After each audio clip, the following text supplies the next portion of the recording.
chat. And during the past few 12, 13 weeks of this class, I've been learning about energy, sustainability, designs, the engineering problem, and how it connects to this idea of sustainability and the island.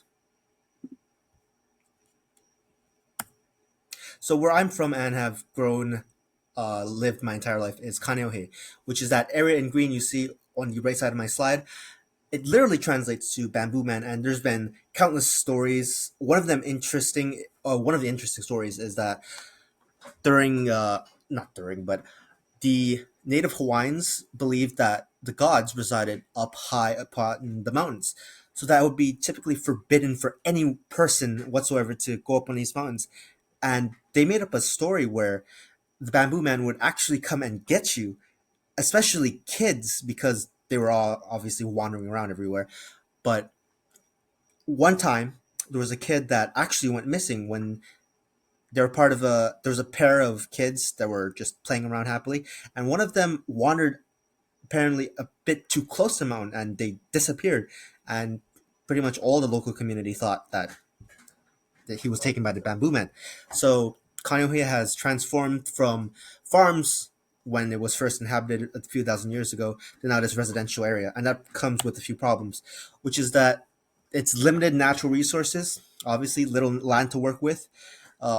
Just so pretty much as the population increases, there's obviously more demand for more stuff, but we only have this island's only so huge for everyone. Simple solution is that we have better production methods where we can use less stuff to produce more things, and we can also, which is the main point of this presentation, is the renewable resources, which means we can use resources that don't draw from the land, like coal. So one of my designs is solar farm and canopy. Pretty much what this does is it provides energy through buildings. And one of the buildings here is the Four Seasons Resort in Kapolei, which is during in town, pretty much tons of hotels, tons of energy being used. And one of my design, well, I should speak about design parameters first.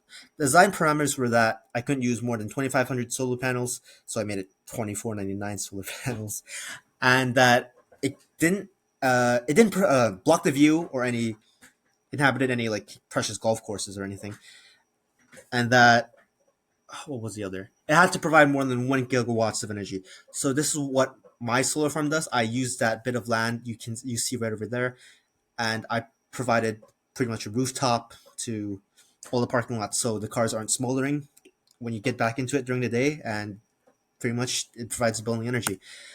An additional idea is mobile storage.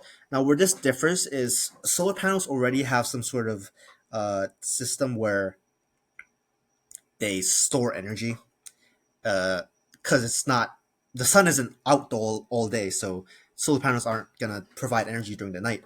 But we could use mobile storage because if somehow one place failed, we can provide storage from one place to the other, which makes it more redundant and makes it so that the solar panels are connected all to each other and we can draw off of each other's energy, which makes it much more cohesive.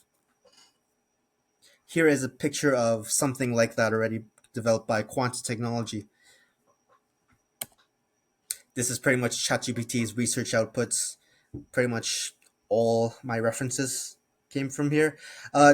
Pretty interesting thing is ChatGPT actually linked pretty much the same thing twice. And then there's one kind of skeptical-ish site here. So in conclusion, what I can do with my design is pretty much advance the storage system that solar panels have to store an energy and make it sort of mobile and more redundant, which not only helps with connecting the solar grid to each other, but actually helps with meeting the high demand of energy. Here's my references, and here's my acknowledgement with ChatGPT at the bottom.